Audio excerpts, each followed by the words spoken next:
Sebuah korporasi itu justru ketergantungannya bukan kepada pengurus. Pengurus itu melaksanakan kegiatan-kegiatan, melaksanakan tugas-tugas, melaksanakan tanggung jawab sebatas urusan yang memang ada di dalam ranahnya, ada di dalam tupoksinya, tugas pokok dan fungsinya. Adapun mempertahankan eksistensi itu ada di tangan pemilik, ya.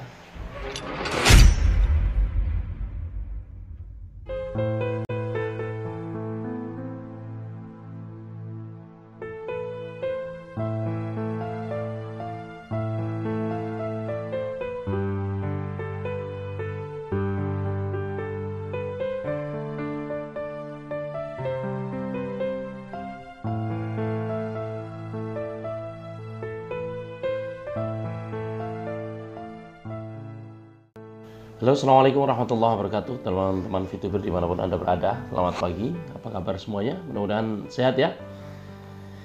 Teman-teman, pagi ini masih agak ngantuk saya, tapi karena banyak kegiatan yang harus dilakukan di pagi hari, maka tetap harus semangat ya. Teman-teman juga mesti semangat ya, meskipun masih pandemi dan masih banyak pembatasan-pembatasan, tapi beberapa aktivitas sudah bisa kita lakukan ya. Jadi sudah mulai lumayan banyak kegiatan-kegiatan yang sudah bisa kita lakukan di dalam maupun di luar rumah. Seperti saat ini di Jawa Tengah, setiap tahunnya itu kan ada MAPSI. MAPSI itu satu arena perlombaan MAPSI itu ya, mata pelajaran dan seni ya. Kayaknya begitu. Tapi lebih didominasi oleh mata pelajaran keagamaan di SMP dan SD ya. Yang SD belum mulai nih, tapi SMP tahun ini sudah mulai lagi, dan meskipun dengan segala keterbatasan tapi sudah lumayan daripada tahun 2020 sama sekali tidak ada, teman-teman. Dan itu membuat saya harus kembali lagi melatih anak-anak ya. Saya sudah menayangkan satu video tentang itu, tapi setiap harinya itu ada cukup banyak anak yang minta jadwal untuk dilatih ya. Tapi sekali lagi pembatasan harus tetap kita lakukan, tidak bisa seperti dulu yang satu hari bisa 15-20 orang. Nah, paling sekarang ya 4-5 orang ya, atau maksimum, kadang 2 gitu. Jadi teman-teman, kita sudah mulai bisa berkegiatan offline, dan saya kira teman-teman juga sama. Meskipun demikian, tidak berarti momen VTube itu sudah lewat. Tidak. VTube masih tetap dinanti oleh begitu banyak orang. Saya ingin flashback ke belakang, teman-teman. Kalau kita ingat ya, dari sekarang ke belakang lah, beberapa tahun ke belakang, ada nggak sih satu platform yang secara rapid bisa merekrut banyak member, banyak data ya, selain VTube maksud saya. Saya kira belum pernah terjadi kan. Dan sampai hari ini, ketika VTube sedang suffering, ternyata dimanfaatkan oleh pembuat aplikasi-aplikasi yang lain, namun tidak ada satupun yang mampu membayangi VTube dalam capaian ya, dalam capaian. Saya melihat itu sebagai satu nilai tambah dari nilai tambah dari VTube, nilai plus dari VTube, added value dari VTube. Itulah mengapa meskipun suffering, meskipun dalam keadaan yang seperti ini, tetap saja soliditas member itu masih bisa diharapkan. Bahkan member-member yang sudah agak longgar, yang sudah move on, yang sudah apalagi yang sudah terlalu kecewa sehingga tidak mengharapkan lagi, atau mungkin terlalu besar harapannya sehingga muncul rasa kecewa, dan pada saatnya lalu terus berpikir tidak bisa mengharapkan kembali. Ada banyak juga yang seperti itu ya teman-teman ya. Meskipun kalau kita timbang ya tetap aja lebih banyak yang masih optimis, lebih banyak ya. Teman-teman, kalau melihat situasi yang ada, saya tetap menyuarakan kepada teman-teman semuanya, VTuber seluruh Indonesia, agar tetap optimis bahwa VTube ini pada saatnya pasti akan kembali lagi. Dan ketika kembali, kekuatannya luar biasa. Mengapa demikian, teman-teman? Kita ibaratkan sebuah perusahaan. Secara umum nih, perusahaan, korporasi ya. Kita jangan bicara ke perusahaan kecil, karena di tataran ini VTube adalah sebuah korporasi. Korporasi itu begini teman-teman. Ada jajaran pemilik. Di bawah pemilik baru pengurus. Pengurus itu saya katakan dalam konten sebelumnya bisa pemilik, bisa orang lain. Dan dalam hal ini sejak diumumkan adanya manajemen VTube Indonesia, maka ketika itu sudah diputuskan bahwa manajemen VTube itu bukan bagian dari para pemilik, kan begitu. Sudah tahu semua ya bahwa manajer atau bukan manajer ini, CEO VTube di Indonesia itu bukan pemilik, bukan salah satu dari pemilik VTube. Saya kira teman-teman maklum semua itu, sudah tahu semua. Maklum itu artinya tahu ya, diketahui gitu. Nah, gini, sebuah korporasi itu justru ketergantungannya bukan kepada pengurus. Pengurus itu melaksanakan kegiatan-kegiatan, melaksanakan tugas-tugas, melaksanakan tanggung jawab sebatas urusan yang memang ada di dalam ranahnya, ada di dalam tupoksinya, tugas pokok dan fungsinya.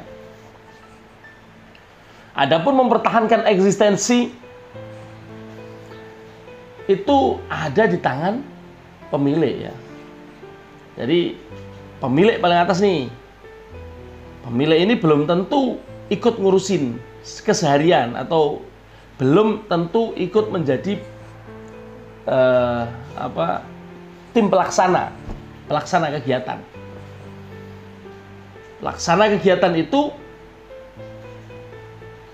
dipimpin oleh seorang CEO.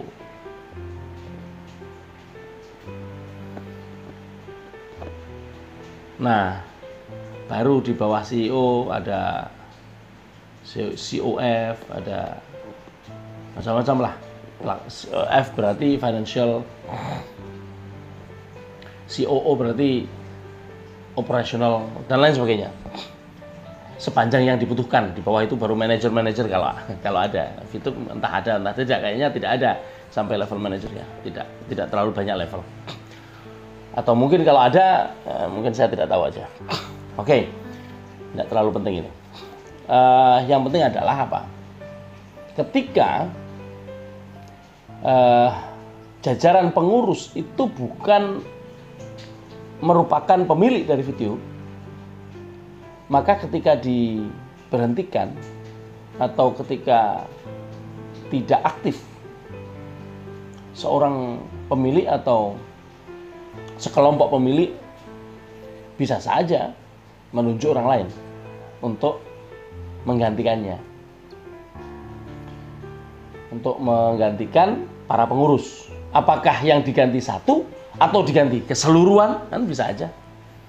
Itu suka-suka yang punya usaha, suka-suka para pemilik, suka-suka para shareholder. Karena rapat paling tinggi di dalam jajaran perusahaan, ya, jajaran sebuah korporasi, itu adalah rapat para pemegang saham. Nah, gitu. Yang dihadapi VTube itu kan belum terselesaikannya pembicaraan di tataran itu, gitu. Jadi wajar saja kalau manajemen kemudian diam,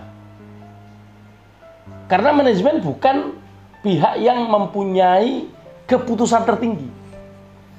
Kalaupun manajemen masih ada, ya, saya tidak mengumumkan bahwa manajemen sudah nggak ada, bukan. Saya sama sekali tidak mengatakan itu. Ini teman-teman salah mengerti, tapi salah memahami omongan saya, ya silakan saja. Tapi dengan demikian saya ingin mengatakan bahwa kalaupun ada atau tidak ada manajemen yang duduk di jajaran itu, mulai CEO ke bawah, kalau yang menjadi persoalan adalah belum adanya keputusan di tataran lebih tinggi dari itu, maka manajemen paling maksimum bisa mengumumkan apa yang sudah diumumkan itu. Apa yang sudah diumumkan pada tanggal berapa itu? 22 ya. Bukan ya. Tanggal berapa itulah, saya lupa. Itu maksimum bahwa mereka sedang melakukan pembicaraan yang intens dengan investor baru. Sudah 1,5 bulan dan belum selesai. Apakah dengan demikian CEO bisa melakukan sesuatu di luar apa yang diputuskan para pemegang saham? Kan tidak. Tidak mungkin itu bisa dilakukan. Berbeda kalau CEO-nya adalah pemegang saham terbesar. Nah, di tip ini kan tidak. Pemegang saham terbesar tidak masuk ke dalam jajaran pengurus. Nah, itu artinya mesti kita mengerti bahwa manajemen belum bisa menyampaikan apapun. Jadi selama ini mungkin teman-teman mengejar manajemen, mengejar Pak Wilbert misalnya, atau mengejar Pak Prabowo, mengejar pokoknya jajaran pengurus, itu menurut saya kurang tepat. Karena keputusan akhir, keputusan terbesar terkait apa yang sedang dilakukan kan sudah diumumkan tuh, yaitu pembicaraan dengan investor. Bisa jadi dan sangat mungkin seorang CEO ikut melakukan pembicaraan, dan mungkin itu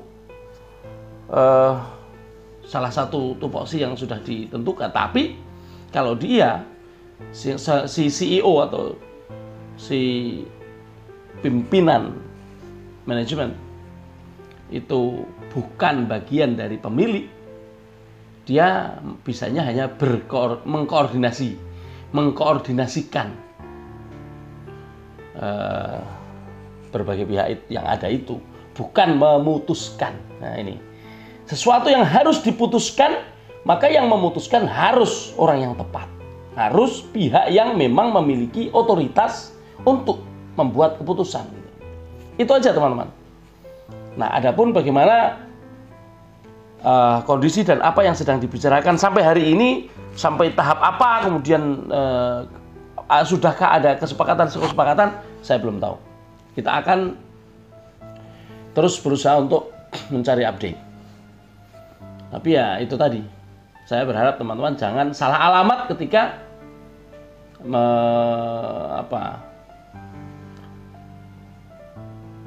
menyampaikan keinginan, menyampaikan tuntutan. Ya, saya kira sebenarnya tidak perlu juga menuntut ya. Kita masih mendengar bahwa pihak manajemen, ini manajemen saja itu masih ikut mengurus, masih berupaya, masih struggling. Apalagi pihak pemilik pasti juga struggling. Nggak mungkin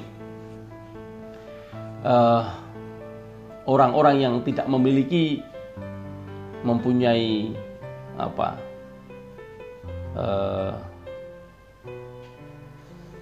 atau melakukan kegiatan yang melebihi para pemilik, kan nggak mungkin ya. Beda kalau pemiliknya sudah abai misalnya, kemudian ada pihak yang ingin menyelamatkan, ini lain soal ya. Kita tunggu saja. Yang jelas yang saya lihat ada beberapa orang yang benar-benar dengan perjuangan yang luar biasa, tidak kenal lelah, siang dan malam, memperjuangkan selesainya persoalan ini. Tentu keputusan akhir tetap ada pada para pemilik. Itu kunci teman-teman ya. Jadi saya kira apakah akan berjalan cepat semua pembicaraan ini kemudian segera on, atau akan lebih lambat, itu kita belum bisa menyampaikan. Tapi progres demi progres ada teman-teman, bukan tidak ada. Hanya ketika progres itu belum bisa divisualisasikan, ya belum bisa disampaikan gitu. Jadi kalau teman-teman tanya ada update apa ya, update secara visual atau update secara nyata di dalam bentuk, ya tidak ada. Tapi update dalam progres pembicaraan, progres bargain misalnya, atau apalah ya, bargaining ya, itu ada. Dan toh tidak diumumkan adanya perubahan arah. Kalau tidak ada diumumkan perubahan arah, maka kita optimis bahwa arahnya masih jelas seperti yang sudah dijelaskan sebelum-sebelumnya. Demikian, terima kasih dan selamat pagi, selamat beraktivitas. Salam sukses.